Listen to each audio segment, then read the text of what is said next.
সবাইকে স্বাগত জানাই।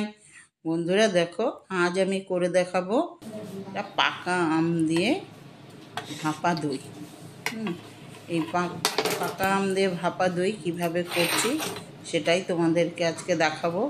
তো বন্ধুরা দেখতে থাকো। জানি সকলেই জানো তোমরা করতে, তো আমি কিভাবে করছি সেটাই তোমাদের দেখাবো। এটা খেতে একদম অমৃত অমৃত স্বাদের একদম এই ভাপা দইটা এতটাই সুস্বাদু হয়। তো বন্ধুরা দেখতে থাকো। তো প্রথমেই দেখো একটা সসপ্যান বা বাটি নিয়ে নিয়েছি, তার উপরে একটা ছাঁকনি রেখে দিয়েছি, দিয়ে এখানে দেখো এই টক দই নিয়ে নিচ্ছি। এখানে এই কাপ মেপে আমি 2 কাপ নেবো। 2 কাপ নেওয়াতে এর মধ্যে তো অনেকটা জল আছে, এই জলটা ঝরতে দেবো 20-25 মিনিট এরকমভাবে জল ঝরার জন্য রেখে দেবো। তাহলে ভালো মতো এই টক দইতে যেমন এই দেখছো না পাতলা যে জলটা আছে, এটা জলটা একদম নিচে পড়ে যাবে, তারপরে একটু দইটা একটু টাইট হয়ে যাবে, এতটা পাতলা থাকবে না। এর জন্য এই ছাঁকনির মধ্যে দিয়ে একটু ঢাকা দিয়ে সরিয়ে রেখে দিলাম। আর এদিকেও আর যেটুকু রইল, এখন তো গরমে এরকম টক দই তো প্রতিদিনই খাওয়া, যেমন পাতলা আমের টকটাও মানে বাঙালিদের শেষ পাতে খাওয়াটা খুবই পছন্দের বা সবাই খায়, সেই রকম টক দইটাও কিন্তু শেষ পাতে খেলে শরীরের পক্ষেও ভালো। তো দেখো এখানে আমি টক দইটা জল ঝরানো হয়ে গেল, মানে আমি আবারও 20 মিনিট পর এলাম। তো জলটা ভালো মতো ঝরে গেছে। আর এখানে একটাই আম নিয়েছি, তো এই একটা আমও পুরো লাগবে না। দেখো আমার এখানে দইটা হয়তো হার্ডলি 300 গ্রাম কি 400 গ্রাম আছে, 500 গ্রামও নেই। দিলাম আমি দু কাপ, ওটা 2 কাপ 400 গ্রামই হবে, কিন্তু জলটা ঝরে তো অল্পই হয়ে গেছে। তো ওর জন্য আমি এই আমটার এই দুপাশের এইটাটুকুই আমি শুধু কেটে নেব। খুব বেশি এক গাদা দিলে কিন্তু ভালো হবে না, ভালো করে হবে না, খেতেও ভালো লাগবে না। ব্যাস, তাই দেখো 2 দিকের থেকে আম এটা তুলে নিচ্ছি, নিয়ে একটা মিক্সিং জারে দিলাম, দিয়ে এর মধ্যে মোটামুটি এই দেখো এইটা রেখে দিলাম আঠিটা।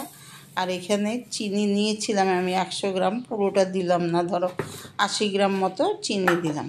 খুব বেশি চিনির দরকার নেই, মানে আম তো এখনকার আম খুব মিষ্টি হয়, পাকা আম তো মিষ্টি, এই আমটা মিষ্টি আমরা খেয়ে দেখেছি, তো ওর জন্যে খুব বেশি আর দিলাম না আমটা।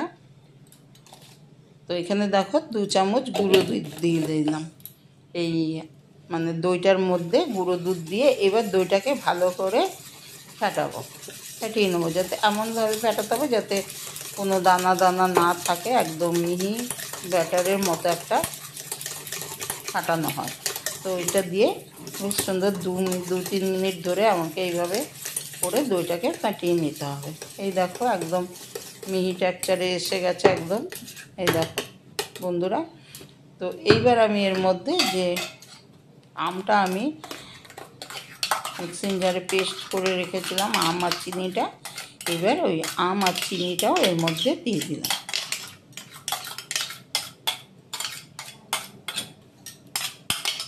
আম আর চিনিটা দিও, এবারও আবারও ভালো করে এই দইটার সাথে ভালো করে এরকমভাবে আবারও 2-3 মিনিট ধরে এভাবে ফাটিয়ে ভালো করে একদম মিশিয়ে নিতে হবে।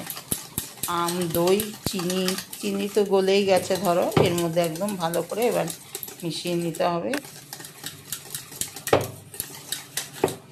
দেখো আবারও একদম ফাটিয়ে একদম মিহি হয়ে গেছে, দেখেই বুঝতে পারছো খুব মিহি হয়েছে। তো এবার একটু সাইডে রাখলাম, দিয়ে যেই বাটিটার মধ্যে আমি ভাপা দইটা করব সেটার জন্য আমি একটা টিফিন বক্স নিয়ে নিলাম। যে কোনো বাটিতে, স্টিলের বাটি হোক, অ্যালুমিনিয়ামের বাটি হোক, বা কেক বানানোর ওগুলোতেও করা যায়, সব কিছুতেই করা যায়। তো এখানে আমি প্রথমে একটুখানি সাদা তেল দিলাম, দেওয়ার পর একটা বাটার পেপার দিয়ে এটার বাটার পেপারটার উপরে একটু তেল ব্রাশ করে দিলাম। তো তেল ব্রাশ করে দেওয়ার পর এবার দেখো এর মধ্যে এটা ঢেলে নিচ্ছি।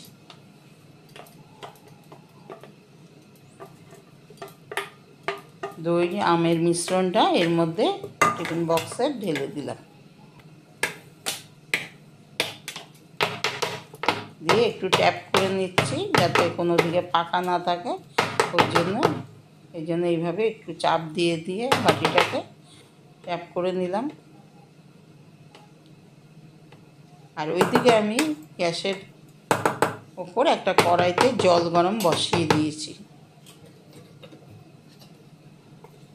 তো এটা শুধু ঢাকা দিলেও হবে, কিন্তু আমি এখানে একটা অ্যালুমিনিয়াম ফয়েল নিয়ে নিয়েছি।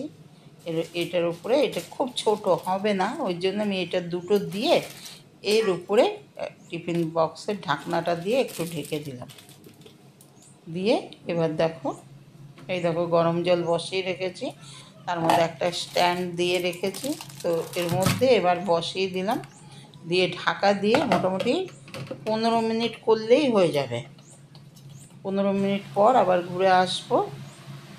তো দেখো এই ঢাকনাটা দিয়েছি, এর মধ্যে যে একটা জালি থাকে ওটাও আমি কাগজ দিয়ে আটকে দিলাম। এই দেখো, কোনো ফাঁকা যেন না থাকে, ভাপটা তাহলে বেরিয়ে যাবে, ভাপা দইটা হবে না। তো এই দেখো 15 মিনিট পর আবারও ঘুরে এলাম, আসার পর আমার মোটামুটি হয়ে গেছে। আমি খুলে দেখবো না এখন, কারণ এখন প্রচুর গরম। এটা নামিয়ে রাখবো, একটু ঠান্ডা হবে, তারপরে ফ্রিজে রেখে দিয়ে তারপরে তোমাদেরকে খুলে দেখাবো। প্রচুর গরম, এখানে কড়াই থেকেই আমি নামাতেই আমার ভয় লাগছে। দেখো হয়ে গেছে, আবারও আমি ফ্রিজে রেখে দিয়েছিলাম, দিয়ে ঠান্ডা করে এবার তোমাদের দেখাচ্ছি। দেখো সাইড দিয়ে খুলে এসছে। এবার আমি একটা প্লেটে উপর করে দিয়ে তারপরে একটু টুকরো আম দিয়ে সাজিয়ে দিলেই হয়ে যাবে আমার ভাপা দইয়ের রেসিপি। পাকা আম দিয়ে ভাপা দইয়ের রেসিপি। এই দেখো দিয়ে দিলাম, খুব সুন্দর হয়েছে। এবার উপর দিয়ে বাটার পেপারটা নিয়ে নিলাম। তো বন্ধুরা, আমার আজকের এই ভাপা দইয়ের রেসিপিটা তোমাদের কাছে কেমন লাগলো? যদি ভালো লাগে অবশ্যই একটা লাইক দিয়ে দেখা শুরু করো। বন্ধুবান্ধব আত্মীয়স্বজনকে অনেক অনেক শেয়ার করে দিও। আমার চ্যানেলে নতুন বন্ধু এলে চ্যানেলটিকে সাবস্ক্রাইব করে নিও। পাশে থাকা বেলটি অবশ্যই প্রেস করবে, তাহলে আমি আগামী দিনে যত নিত্য নতুন রেসিপি আমি দেবো তার আপডেট সবার আগে তোমাদের কাছে পৌঁছাবে। দেখো কয়েক টুকরো আম আর একটু পেস্তা দিয়ে সাজিয়ে দিলাম। তো বন্ধুরা, তোমরা এতক্ষণ দেখার জন্য তোমাদের অনেক অনেক ধন্যবাদ। সকলে ভালো থাকবে, সুস্থ থাকবে। আজ আসি এই পর্যন্তই, সকলকে টাটা, বাই বাই।